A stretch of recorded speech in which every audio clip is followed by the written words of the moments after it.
Bhagavate Vasudevaya. Om Namo Bhagavate Vasudevaya. Om Namo Bhagavate Vasudevaya. Shushrusho Shaddadhanasya Vasudeva Kataruchihi Shyanmahatsevaya Vipraha Punyatirtha Nishevanat. O twice born sages, by serving those devotees who are completely freed from all vice, great service is done. By such service, one gains affinity for hearing the messages of Vasudeva.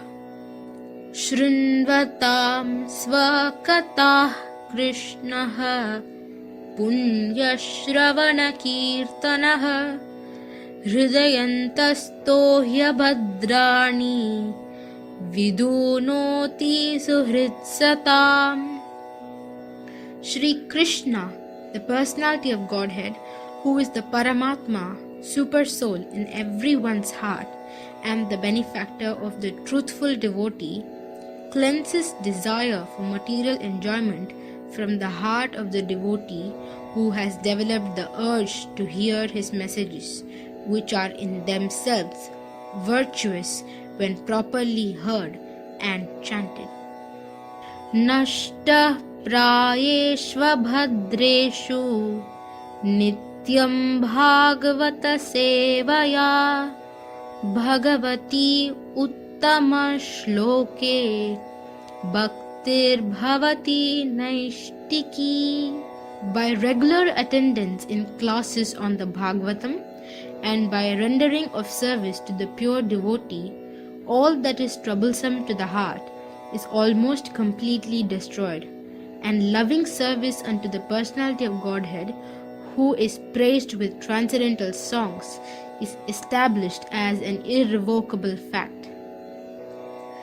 Tada rajastamo bhavaha kamalobhadayascha ye cheta etair anaviddam sitam sattve prasidati. As soon as irrevocable loving service is established in the heart, the effects of nature's modes of passion and ignorance, such as lust, desire, and hankering, disappear from the heart. Then the devotee is established in goodness and he becomes completely happy. Evam prasanna manaso bhagavad bhakti yogataha Bhagavat Tattva Vijnanam Mukta Sangasya Jayate.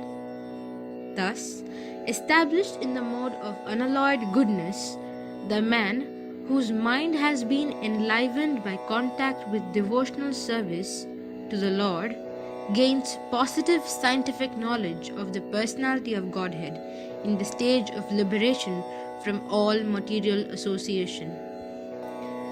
Vidyate hridaya grantish chidyante sarva samshayaha kshiyante chasya karmani drishta evatmanishvare.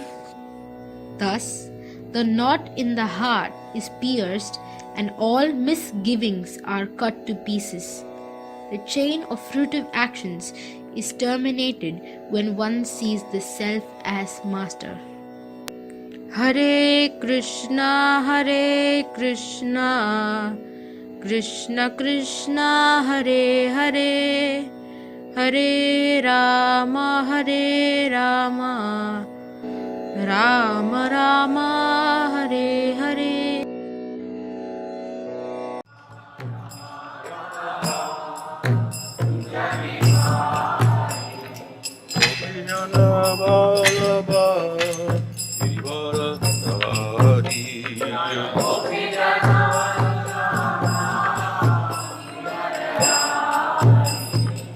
Yasoda Nandana Brajajana Ranjana Ramunatira Vanachari Ramunatira Jaya Radha Madhava Kunjani Hari Jaya Radha Madhava Hare Krishna, Krishna Krishna, Hare Hare, Hare Rama, Hare Rama, Rama Rama, Hare Hare.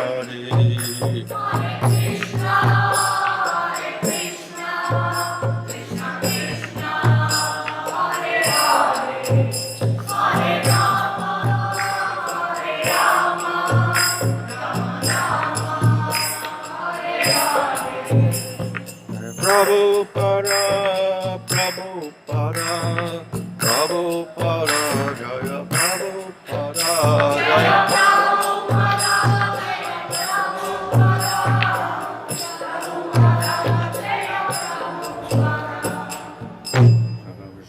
Maharaj, Acharya, Śrīmad-AC, Bhāgavata Swami Prabhupada ki jai. Namachar Haridas Thakur ki jai. Prams Gahol, Sri Krishna Chaitanya, Prabhu Nityananda, Sri Advaita Gadadhar Shristi Gaur Bhaktivinoda ki jai. Shri Radha Krishna, Gapa Gopi Dasha, Mukunda Radha Kundi Giri Govardhan ki jai. Shri Vrindavan Dham ki jai. Navadiptam ki jai. Gang Shamona Tulasi Bhakti Devi ki jai. Ananda Koti Vaishnava Vrinda ki jai. Samaveta Bhaktivinoda ki jai. Go Premanandi. All glories to the Son of devotees, all glories to the Son of devotees, all glories to the Son of devotees, all glories to Sri Guru and Sri Gauranga. All glories to Srila Prabhupada. Om Namo Bhagavate Vasudevaya. Om Namo Bhagavate Vasudevaya. Om Namo Bhagavate Vasudevaya. Namo Vishnupadaya Krishna Vishna Buddhade Śrīmate Bhaktivedanta Swami Nityanamane Namaste Saraswata Deve Gauravani Prachadane Nirvishesha Shunyavadi Paschatya Tadane Sri Krishna Chaitanya Prabhu Nityananda Sri Advaita Gadadhar Shiva Sri Gaur Bhaktivinoda Hare Krishna, Krishna Krishna, Hare Hare, Hare Rama, Rama Rama, Hare Hare. Reading from Śrīmad-Bhāgavatam, Canto 10, Chapter 67, Verse 1. Shirajo Vacha Bhuyoham Srotam Ichami Rama Syad Bhuta Karmanaha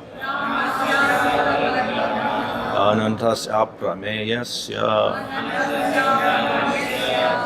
Yad Anyat Kritavan Prabhu.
Sri Raja, the glorious king, Vacha, said, Bhuya, further, Aham, I, Srotam, to hear, Ichchami, wish, Ramasya, of Lord Balaram, Bhuta, amazing, Karmana, whose activities, Anantasya, unlimited, Aprameyasya, immeasurable, Yat, what, Anyat, else, Kritavan, did, Prabhu, the Lord. Translation: the glorious King Parikshit said, I wish to hear further about Sri Balaram, the unlimited and immeasurable Supreme Lord, whose activities are all astounding. What else did he do? Srila Sukadeva Goswami said, there was an ape named Dvivida who was a friend of Narakasuras. This powerful Dvivida, the brother of Mainda, had been instructed by King Sugriva. Purport: Srila Jiva Goswami points out some interesting facts about the ape Dvivida. Although Dvivida was an associate of Lord Ramchandra's, he later became corrupted by bad association with the demon Naraka, as stated here, Narakasya Sakha. This bad association was the reaction for an offense Dvivida had committed when, being proud of his strength, he disrespected Lord Ramchandra's brother Lakshmana and others. Those who worship Lord Ramchandra sometimes chant hymns addressed to Mainda and Dvivida, who are attendant deities of the Lord. According to Srila Jiva Goswami, the Mainda and Dvivida mentioned in this verse are empowered expansions of these deities, who are residents of Lord Ramchandra's Vaikuntha domain. Srila Vishwachakravarti Thakur concurs with Srila Jiva Goswami's view that Dvivida was ruined by bad association, which was a punishment for his having disrespected Sriman Lakshmana. Srila Vishnu Chakravarti states, however, that the Mainda and Dvivida mentioned here actually the eternally liberated devotees addressed as attendant deities during the worship of Lord Ramchandra. The Lord arranged their degradation, he says, to show the evil of the bad association that results from offending the great personalities. Thus, Srila Vishnu Chakravarti compares this fault of Dvivida and Mainda to that of Jai and Vijay. So here begins another story of Balaram. Not the last chapter, but the previous chapter had described the return of Balaram to Vrindavan and his activities there, including having his own Ras Leela with his gopis and also pulling the Jamuna when the Jamuna refused to come. And then last chapter was a different story about Krishna and the Paundraka, etc. So here we return again to the stories of Balaram. Now, in general, we don't find too many stories of Balaram within this Bhāgavatam in the 10th canto. He is usually a secondary figure to Krishna. So in the early pastimes, of course, Krishna and Balaram are both mentioned. But usually we find it is Krishna along with Balaram went out to play with the cows, etc. So Balaram is given a secondary position. So that is natural because the whole Bhāgavatam is for showing the outstanding nature of Krishna rather than anyone else. Even though Balaram, as we know, is very similar to Krishna and similar powers and similar rasas and even rasa dance. So very, very similar. But the whole point of Bhāgavatam is to indicate that everyone should worship Krishna as Swayam Bhagavan. Nevertheless, Balaram is next in line and he shows very similar qualities. For instance, other forms of the Lord, like Ramchandra or Nrsimhadev or Vamana or Varaha, have significantly less manifestation of qualities, and particularly the qualities of sweetness. So Krishna has his sweet form and his sweet pastimes and his sweet devotees and his sweet flute. So Balaram is quite close to Krishna in this respect, because he also shows sweetness in respect to having a beautiful form in Vrindavan, similar to Krishna's, except it's white, but he also dresses up like a cowherd boy, plays the role of a cowherd boy there. So he has a very sweet form also. And of course, he has similar relationships as Vatsalya Rasa with Nanda and Yasoda and Rohini. He has Sakya Rasa with the cowherd boys. He has Madhurya Rasa with the gopis also. So he has great varieties of devotees in intimate rasas. And those devotees also do not see Balaram as Supreme Lord. They see him as Krishna's brother. So he has similar devotees, similar sweet devotees. And of course, pastimes. Actually, he has similar pastimes because he has Rasalila, he has cowherd pastimes, playing with the cowherd boys. He has Vatsalya Rasa with Mother Yasoda, etc. Quite similar. He also plays the flute, but the prominence is given to Krishna in his flute, because we see that Krishna is described playing the flute at the Rasalila, etc. But often there are descriptions of how in the forest all the boys were playing instruments like flutes and other things, drums, etc. And even Balaram has his flute sometimes. So we see pictures of Balaram with the flute also sometimes. So, but nevertheless, Krishna is very special in that regard. Now, similar, but still, Krishna is sweeter. Though very similar in sweetness with these things, still, Krishna is sweeter than anyone else. So therefore, the Bhagavatam is glorifying Krishna as the form of the Supreme Lord, and his pastimes are described in a more elaborate way than those of Balaram. So though Balaram dances with the gopis, we have 5 chapters dedicated to the description of the Rasalila and the associated pastimes in relation to Krishna, because of its highly intense sweetness and its greatness as well. So therefore Krishna excels everyone else, and therefore he is described more than anyone else. But Balaram also, as I said, is very close to Krishna, and therefore we should never neglect him and put him on a very, very low level.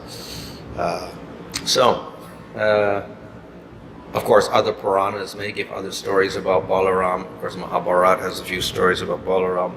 Padma Purāṇa and other Puranas will have stories also, extra stories. Here we find just a few stories, like previous chapter, and then here in this chapter, where he kills or he slays Dvivida the gorilla. The Balaram displays sweetness in Vrindavan, and he displays a little power because he kills a few demons, but Krishna is the one who kills the most demons in Vrindavan, so only a few demons get killed by Balaram. Outside of Vrindavan, again, Krishna is the main person, and he's the one that shows great powers in killing demons. But Balaram also sometimes shows powers as well. So here we see Balaram displaying his power outside of Vrindavan, in which he kills Dvivida. So Dvivida, as explained here in the verse itself and in the purport, was actually an associate of Ramchandra, along with his brother. And actually in Vaikuntha, the Lord is worshipped, and he's surrounded by his associates, and then one worships the associates also, like in Vaikuntha we have Vishnu, but then we have all the different associates of Vishnu, like Vishvaksena and the guards at the gate, etc. We have various personalities surrounding Vishnu. And in worship, first we worship Vishnu and Lakshmi, and then we worship everybody in the association of them. And actually there's various circles. Same with Dwarka. There's Krishna and his queens in the middle, and then we get other associates and other associates and other associates. So I think there's 7 layers of associates from the closest to the furthest away in the 8 directions. So we get 8 associates surrounding them, then another 8 outside that, another 8 outside that, another 8 outside that. These are called the Avarana deities. So they're treated much like the Lord, except in a secondary way. Therefore, here we find that when Ramchandra gets worshipped, then his associates also get worshipped. So included there is our Dravida and Mainda. Associates are also worshipped in Vaikuntha. So then how is it possible that here we find Balaram fighting with this associate of Ramchandra who's in the spiritual world, and then he kills him also? So it sounds a little bit strange. So therefore these explanations are given. One, of course, is that in this particular case, he was a friend of Narakasura, who was a demon, and therefore that association was bad, and therefore he acted wrongly in relationship with Balaram. But then why did he associate with Naraka? And then that's described that he had actually committed some offense against Lakshman, Ramchandra's brother, so therefore he ended up in bad association, and then he got influenced, and then he developed some bad character. Still, the question is, well, if he's an eternal associate, then how could that happen? Okay? So one answer is that it's something like Jai and Vijay. They are eternal associates of the Lord in Vaikuntha, and yet they committed some offense and they fell into the material world. They got cursed by the Kumaras, and then they fell into the material world, and they became demons. And then they fought with the Lord 3 times. So, but then we understand that Jai and Vijay are actually eternal servants of the Lord. So how did it happen? So one explanation is arrangement of the Supreme Lord for certain pastimes of fighting big demons. Another explanation is that their expansions fell into the material world and became the demons. I think this is Vishnu's commentary. And actually, the Lord can never bear separation from his dear devotees like Jai and Vijay. So therefore, to fulfill the curse, the Lord sent expansions of Jai and Vijay, who became the demons who fought with the Lord. So they fulfilled the curse. And then later on, those expansions merged back into Jai and Vijay after the 3rd killing, when Krishna killed them. So, in this way, the situation is resolved. And that is also explained here that this expansion here was an expansion of, this form here was an expansion of the spiritual Dravida. And he committed some offense, etc., and consequently was killed by Balaram. So, either way, we can have an explanation either way for this particular incident of Dravida getting becoming demoniac and fighting with Balaram. So we have different opinions here about the how it happened, and we can see evidence for either, and we can also justify either process. Vishwanath gives some evidence of how Jai and Vijay are mentioned after they're supposed to have fallen into the material world. They were there fighting with along with the Devatas against the demons later on. So then those were the Vaikuntha forms. So then they were still in Vaikuntha even though they had fallen. So then on that basis, he says they're still there, and their expansions became Jai and Vijay, or became Ranyakasipu and Raksha, Wat, etc.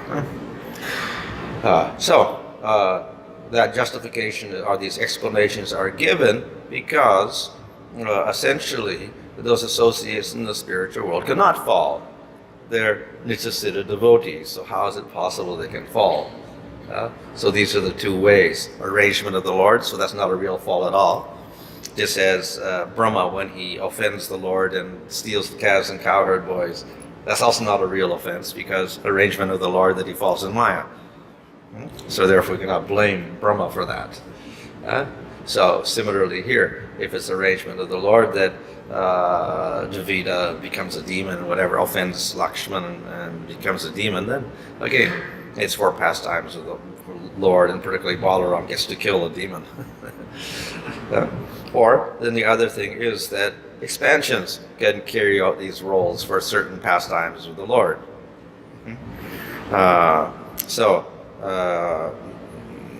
The Lord has inconceivable powers by which he can expand his devotees. So this is not extraordinary at all. The Lord can expand himself without effort in millions of universes, simultaneously in the spiritual world, simultaneously expand himself in the Rasa Lila into 3 billion forms or whatever, or in Dwarka into 16,108 forms with no effort. So just as he can expand himself, he can make the devotees do that also. So it's explained in Dwarka, when he married 16,000 queens, they had simultaneous marriages in separate palaces for each one. And Krishna was in each one, and Vasudeva and Devaki, and the Yadus are all in all those palaces also. So everybody got expanded simultaneously into 16,000 forms. They were all participating in weddings with the different queens. So not difficult for the Lord to do that. He can expand those forms.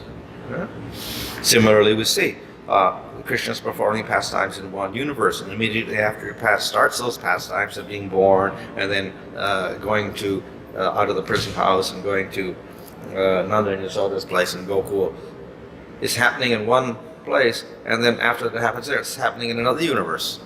And another universe, and another universe. So simultaneously, Nanda and Yasoda and Vasudeva and Devaki and all those persons are in all the different universes simultaneously.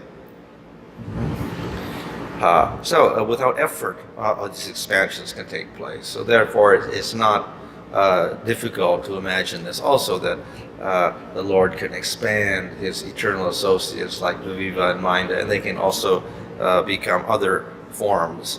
But in this case, the maniac fighting with the Lord and getting killed by Balaram. But we see that in the case of Jai and Vijay becoming demons also for a particular purpose. So therefore the idea of expansions is also not extraordinary. It's something that the Lord can do and does all the time with his devotees in various pastimes, usually the positive pastimes. So we have all sorts of expansions of the devotees of Vrindavan in different universes simultaneously. So therefore we can't think of these things as being outlandish or extraordinary or whatever.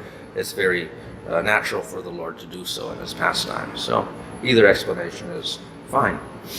The main idea, of course, is that we want to ask, well, why? How could the associate of the Lord become a demon? And ultimately, again, it is the arrangement of the Lord. Of course, even if he expands Dravida and Minda in other forms, still, why would they become demoniac? And it's arrangement of the Supreme Lord. So Jai and Vijay became demons in spite of the fact that they are eternal associates of the Lord. So it's an arrangement of the Supreme Lord. So in this way, technically, they can never deviate from the Supreme Lord, but by the Lord's arrangement for certain purposes, it appears that happens. But that's not their essential nature. So therefore I said, okay, they expanded, and they did it in this expanded form. Therefore, the Lord is eternally with his associates in the spiritual world, and as the Lord is infallible, so the associates are infallible, and they don't make mistakes, they don't fall in maya, they don't deviate from the Lord, they never reject the Lord. So everything is done by arrangement of the Supreme Lord. So in this way we have an explanation for this. And then the external explanation is offense. Due to offense, then they end up in a unfortunate position. So Dravida somehow offended Lakshmana, and then because of that offense, then he ended up becoming attracted to Narakasura, a demon. And then because of that demoniac influence, then he decided he would go and try to harass the gopis, or the women who were dancing with Balaram. And then he got killed by Balaram. So in this way, he ended up in this position because of offense and bad association, which illustrates a very important principle. And two principles. One is offense. By offending the Supreme Lord or the devotee of the Lord, then we can get misfortune. So in this case, he ended up associating and becoming attracted to a demon, a materialist. In terms of devotees, then devotees commit offenses against the Lord or the devotees, and then they end up becoming attracted to materialistic persons instead of devotees, and they associate with them. And then that association with the materialistic person leads to even worse mentality, that is hostility towards the Lord or envy of the Lord.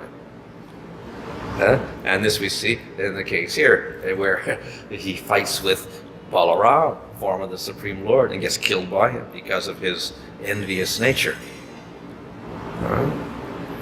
In terms of devotees, of course, they don't get the good fortune of meeting the Lord or getting killed by the Lord in normal cases. So they may offend the Lord or the devotees, and they associate with materialistic persons. Then they become like-minded, like the materialists, and develop a hostility towards devotional service in the Supreme Lord. And instead, they involve themselves in material enjoyment, etc. And consequently, they may attack the devotees or criticize the devotees or do so many things. They become hostile towards the devotees and towards anything related to Supreme Lord. So that can happen also, and we see cases of that. So in this way, it illustrates a very, very important points. One, offense, and second, bad association, and how it can turn a person from a good person into a bad person. In the Nectar of Devotion, there it says that the person is like a crystal, spatika, as we see here, clear, no color particularly, but we can shine the different color in there, then it looks red, or then it looks blue, whatever. Or if we put the spatika near the pink flower, it looks pink.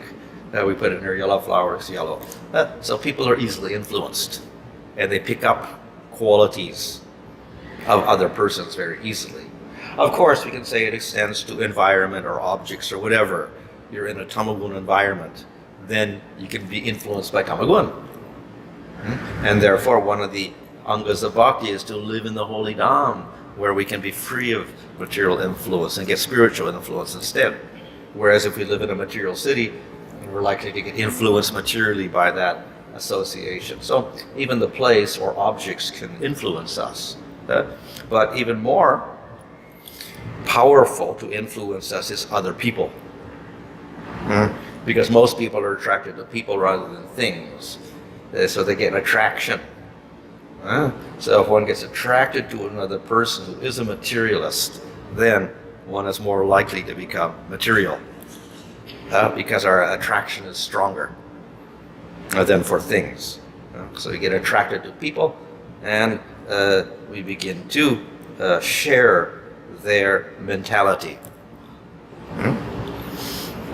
So we have in Nectar of Instruction there types of association. This is a good association.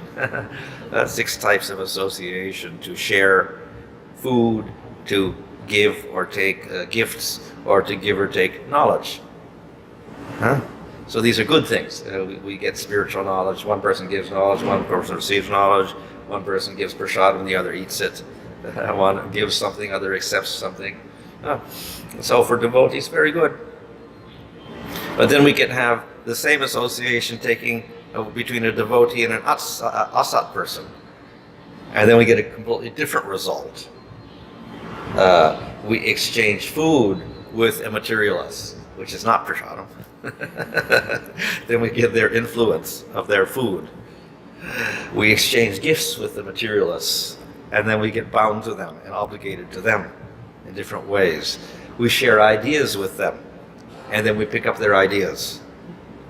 So this is very powerful to influence the devotee and turn him into a materialist, and to adopt the same ideas and mood and desires as that other person, by that interchange. So in other words, acting as equals or friends is the cause of contamination. So therefore, that verse in the Nectar of Devotion says that a person is like a spatika. So therefore, the wise person chooses the good association and rejects the bad association, because it's his choice.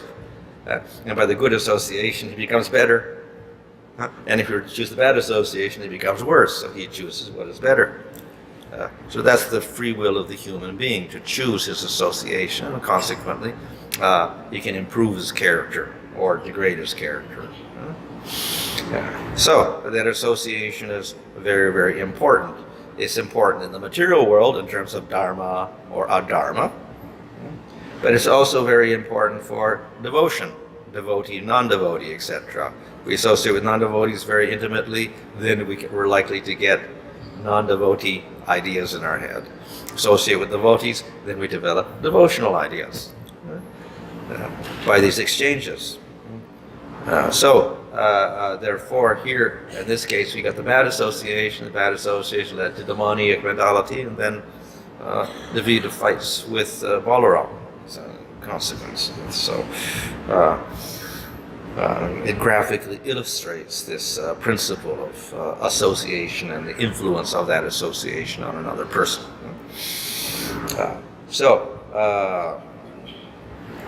That influence is there, and even the devotee who's advanced can fall from his position because of that.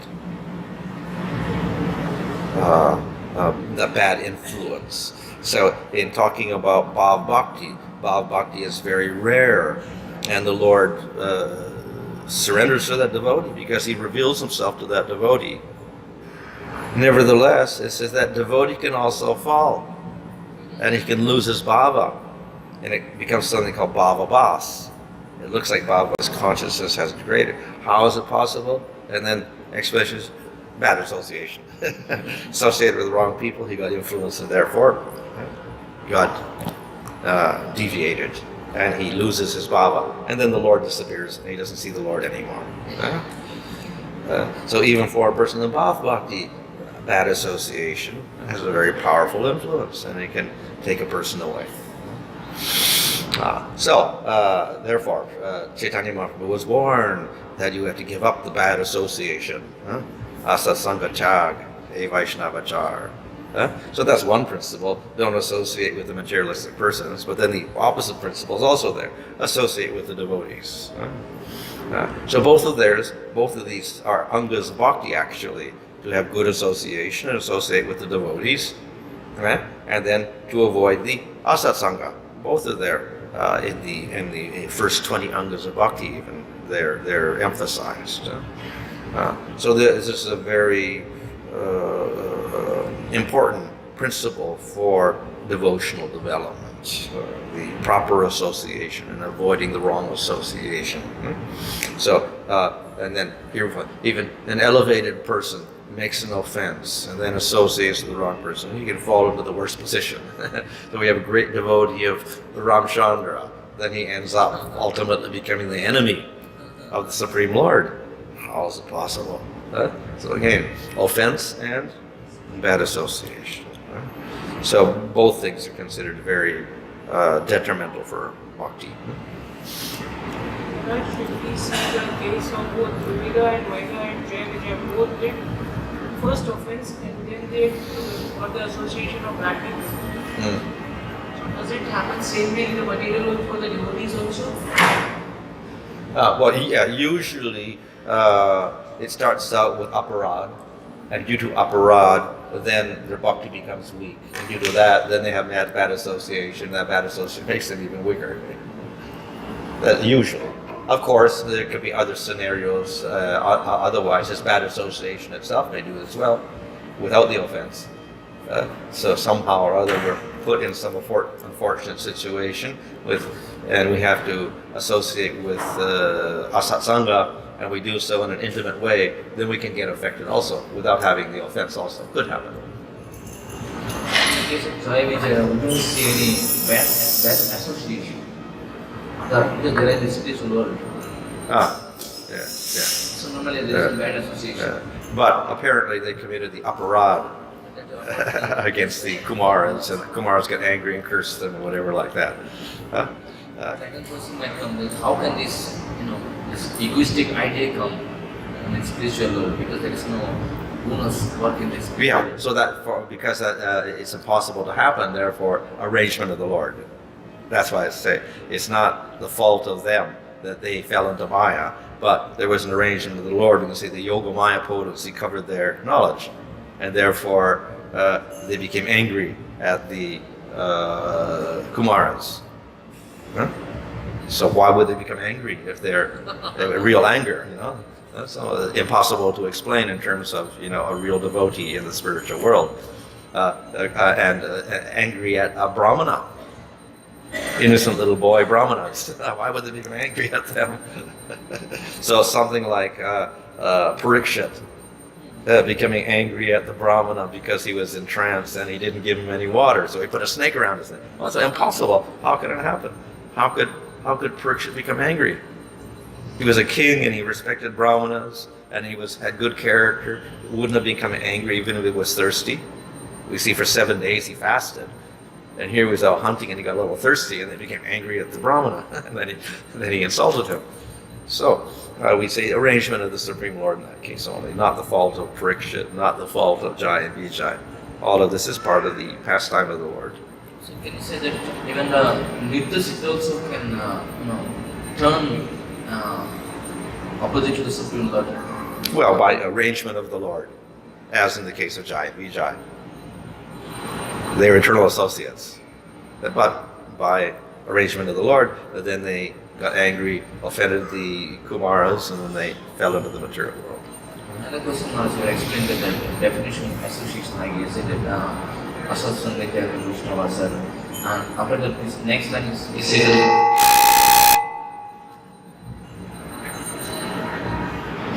next one is said that Istri Shanga Ek Asadu Krishna Bhakta. What is the explanation of this? What's that? Istri Shanga Ek Asadu Krishna Bhakta was said next line. What is that? What does it say? Istri Sangha. Istri Sangha means associating the woman. Oh, Sri Sangha. Yeah. Associated woman. What about it? Istri Sangha Ek Asadu. That also considered Asadu, means not the same. And Krishna Bhakta. Well, that's another type of Asat Sangha. Yeah. I want to know some explanation of this. Well, Bhaktivinoda Thakur explains that Asat Sangha has different forms. So Asat means, of course, a materialistic person. Can be an atheistic person. He may not be materialistic, but he's atheistic, very detached from the material world, not enjoying, but he's atheistic, so that's Asat. Of course, then he can also even be a spiritual person, like a Mayavadi. It's also Asat. He's not materialistic, and he's not atheistic. He also accepts scripture, but he's also Asat, because he offends the Lord. So we have that type of Asat person, those type of Asat persons.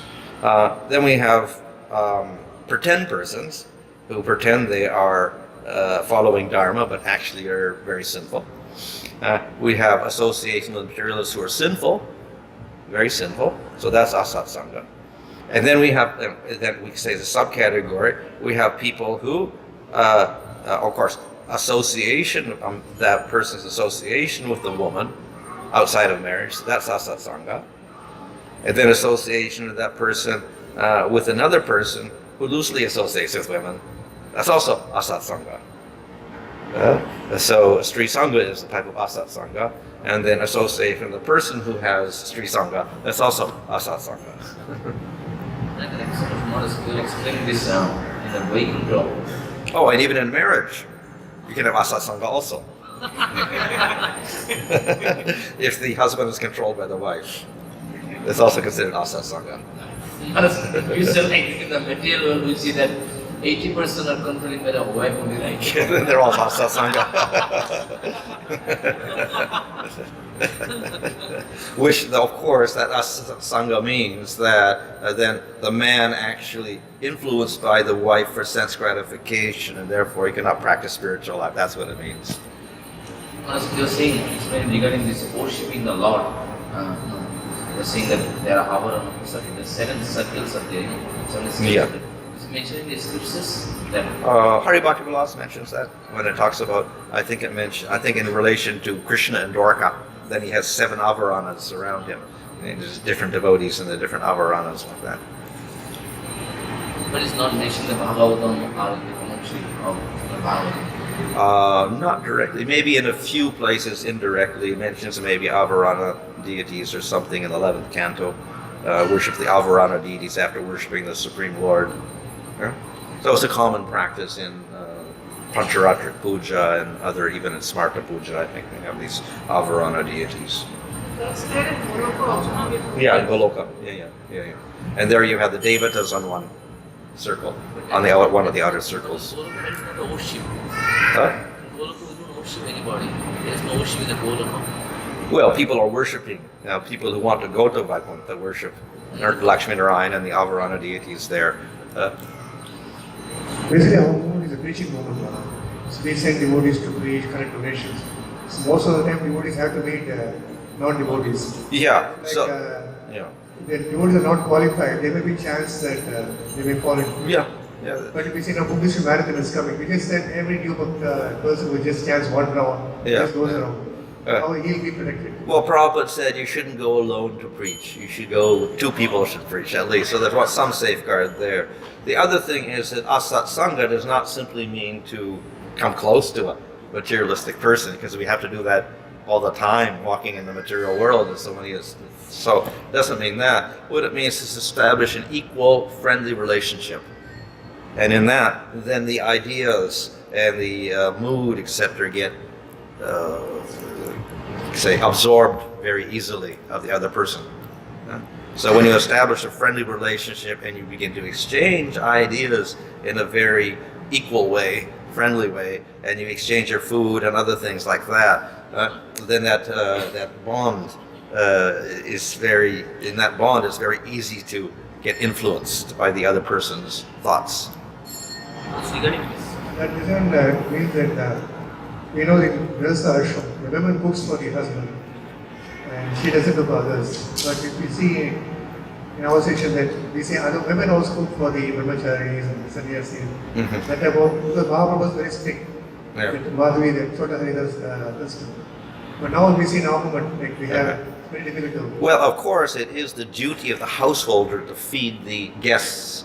And there's different types of guests, but ultimately the highest guest is the sannyasi or the brahmachari or whatever like that. So it's their duty to feed them, or at least give food, which they can cook. Either way they can do either thing. So that's their duty. And it's also one of their ways in which they get rid of their own karmas, panchamahayagyas, to give something to guests, niryagya, sacrifice for humanity. So to feed the guests in the houses, that's one thing they can do. So on the part of the grihastha, it's good for them to do so. And in terms of bhakti, of course, it is always good to do seva for Vaishnavas of some form or other, to feed them, give them things, support them, give them shelter, whatever. And grihasthas have a duty. Grihastha Vaishnavas have a duty to do that for other Vaishnavas. And so in the process, of course, then if they're going to cook food, then they have to offer it, becomes prasadam. Then there's that frees it all from any sort of contamination or whatever. My devotee doesn't perish. Lord Krishna says, my devotee doesn't perish, but then you see that the devotee can lose his devotion also. Oh, well, the devotee never perishes. And of course, in spiritual world, they don't perish. Now, in the material world, they can fall and rise and whatever. If they have anishta, they're not in steadiness, then they could fall away or whatever. But explanation is generally, if they don't commit offense, then again, in this lifetime, or next lifetime, or next lifetime, they will continue. So again, they don't fall in one sense, but they just continue. They started out unsteady and they fell, but then again, they pick up. So it is said that Komala, Shraddha is there, and the devotee due to powerful influence of another person, may leave because he doesn't have spiritual knowledge. But then it says, even then, it's not that he's completely lost. Again, he starts up again. So once they have that contact with devotion, they don't fall away, even though externally they may leave for some time. However, if they commit aparads, and especially Vaishnava aparad, then that can actually destroy the faith and the bhakti, in which case, completely gone. And then they have to start over from zero again and get some Agata Sukritis and build up from there.